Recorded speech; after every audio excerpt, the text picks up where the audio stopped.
پانچواں حصہ سبق نمبر 4 عالم برزخ کا بیان۔ عالم برزخ کسے کہتے ہیں؟ دنیا و آخرت کے درمیان ایک اور عالم ہے جسے برزخ کہتے ہیں۔ مرنے کے بعد اور قیامت سے پہلے تمام انس و جن، تمام انسان اور جنات کو حسب مراتب اس میں رہنا ہے، اور یہ عالم اس دنیا سے بہت بڑا ہے۔ دنیا کے ساتھ برزخ کی وہی نسبت ہے جو ماں کے پیٹ کے ساتھ دنیا کو ہے۔ برزخ میں کسی کو آرام ہے، کسی کو تکلیف۔ مرنے کے بعد روح و جسم میں تعلق رہتا ہے یا نہیں؟ مرنے کے بعد بھی روح کا تعلق بدن انسان کے ساتھ باقی رہتا ہے، اگرچہ روح جسم سے جدا ہو گئی، مگر بدن پر جو گزرے گی روح ضرور اس سے آگاہ و متاثر ہوگی، جس طرح حیات دنیا میں ہوتی ہے، بلکہ اس سے زائد۔ دنیا میں پانی ٹھنڈا، نرم فرش، لذیذ کھانا، سب باتیں جسم پر وارد ہوتی ہیں، مگر راحت و لذت روح کو پہنچتی ہے، اور ان کے عکس بھی جسم پر وارد ہوتے ہیں، مگر کلفت و عزت روح پاتی ہے، اور روح کے لیے خاص اپنی راحت و علم کے الگ اسباب ہیں جن سے سرور یا غم پیدا ہوتا ہے۔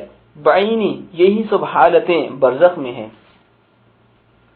برزخ میں میت پر کیا کیا باتیں گزرتی ہے؟ ضبطہ قبر، یعنی جب مردے کو قبر میں دفن کرتے ہیں اس وقت قبر اس کو دباتی ہے۔ اگر وہ مسلمان ہے تو اس کا دبانا ایسا ہوتا ہے جیسے ماں پیار میں اپنے بچے کو زور سے چپٹا لیتی ہے، اور اگر کافر ہے تو اس کو اس زور سے دباتی ہے کہ اس کی ادھر کی پسلیاں ادھر اور ادھر کی پسلیاں ادھر ہو جاتی ہیں۔ جب دفن کرنے والے دفن کر کے وہاں سے چلتے ہیں، وہ ان کے جوتوں کی آواز سنتا ہے۔ اس وقت اس کے پاس ہیبت ناک صورت والے منکر و نکیر نامی دو فرشتے اپنے دانتوں سے زمین چیرتے ہوئے آتے ہیں، اور نہایت سختی کے ساتھ کرخت آواز میں اس سے سوال کرتے ہیں کہ تیرا رب کون ہے، تیرا دین کیا ہے، اور ان کے یعنی حضور علیہ السلام کے بارے میں تو کیا کہتا تھا۔ مردہ مسلمان ہے تو جواب دے گا میرا رب اللہ ہے، میرا دین اسلام ہے، اور وہ تو رسول اللہ صلی اللہ تعالی علیہ وسلم ہے۔ مردہ اگر منافق ہے تو سب سوالوں کے جواب میں کہے گا افسوس، مجھے تو کچھ معلوم نہیں، میں جو لوگوں کو کہتے سنتا تھا خود بھی کہتا تھا۔ مسلمان میت کی قبر کشادہ کر دی جائے گی، اور اس کے لیے جنت کی طرف ایک دروازہ کھول دیا جائے گا جس سے جنت کی خوشبو آتی رہے گی۔ نافرمان مسلمانوں میں ان کی معصیت کے مطابق بعض پر عذاب بھی ہوگا، پھر ان کے پیران اعظام یا اولیاء کرام کی شفاعت یا محض رحمت سے جب اللہ چاہے گا نجات پائیں گے۔ بعض کے نزدیک مسلمان پر سے قبر کا عذاب جمعہ کے رات آتے ہی اٹھا دیا جاتا ہے۔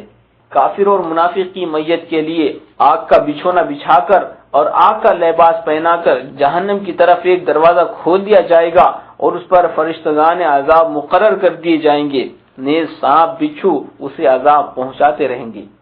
مسلمان کی اعمال حسنہ مقبول و محبوب صورت میں آ کر انہیں انس دیں گے، اور کافر و منافق کے برے اعمال کتا یا بھیڑیا یا اور شکل کے ہو کر اس کو ایذا پہنچائیں گے۔ مسلمان کی ارواح خواہ قبر پر ہو یا چاہے زمزم شریف میں یا آسمان و زمین کے درمیان یا آسمانوں پر یا آسمانوں سے بلند یا زیر عرش قندیل میں یا اعلی علیین میں، خواہ کہیں ہو، ان کی راہ کشادہ کر دی جاتی ہے۔ جہاں چاہتی ہیں آتی جاتی ہیں، آپس میں ملتی ہیں، اور اپنے اقارب کا حال ایک دوسرے سے دریافت کرتی ہیں، اور جو کوئی قبر پر آئے اسے دیکھتی پہچانتی اور اس کی بات سنتی ہے۔ کافروں کی خبیث روحیں مرگھٹ وغیرہ میں قید رہتی ہیں، کہیں آنے جانے کی انہیں اختیار نہیں، مگر وہ بھی کہیں ہوں قبر یا مرگھٹ پر گزرنے والوں کو دیکھتی پہچانتی اور ان کی باتیں سنتی ہیں۔ مردہ سلام کا جواب دیتا ہے اور کلام بھی کرتا ہے، اور اس کے کلام کو عوام جن اور انسان کے سوا تمام حیوانات وغیرہ سنتے بھی ہیں۔ ثواب و عذاب صرف جسم پر ہے یا روح اور جسم دونوں پر؟ عذاب و ثواب روح اور جسم دونوں پر ہوتا ہے۔ حدیث شریف میں ہے کہ ایک لنجا کسی باغ میں پڑا تھا اور میوے دیکھ رہا تھا، مگر ان تک نہ جا سکتا تھا۔ اتفاقاً ایک اندھے کا ادھر سے گزر ہوا جو کہ باغ میں جا سکتا تھا، مگر میوے اسے نظر نہ آتے تھے۔ لنجے نے اندھے سے کہا تو مجھے باغ میں لے چل، وہاں جا کر ہم اور تم دونوں میوے کھائیں۔ اندھا اس کو اپنی گردن پر سوار کر کے باغ میں لے گیا، لنجے نے میوے توڑے اور دونوں نے کھائے، اس صورت میں مجرم کون ہوگا؟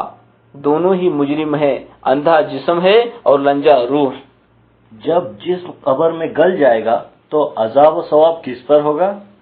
جسم اگرچہ گل جائے، خاک ہو جائے، مگر اس کے اجزاء اصلیہ قیامت تک باقی رہیں گے، وہی مورد عذاب و ثواب ہوں گے، اور انہی پر روز قیامت دوبارہ ترکیب جسم فرمائی جائے گی، جس کو عجب الذنب کہتے ہیں۔ وہ ریڑھ کی ہڈی میں کچھ ایسے اجزاء ہیں کہ نہ کسی خوردبین سے نظر آ سکتے ہیں، نہ آگ انہیں جلا سکتی ہے، نہ زمین انہیں گلا سکتی ہے، وہی تخم جسم اور مورد عذاب و ثواب ہیں۔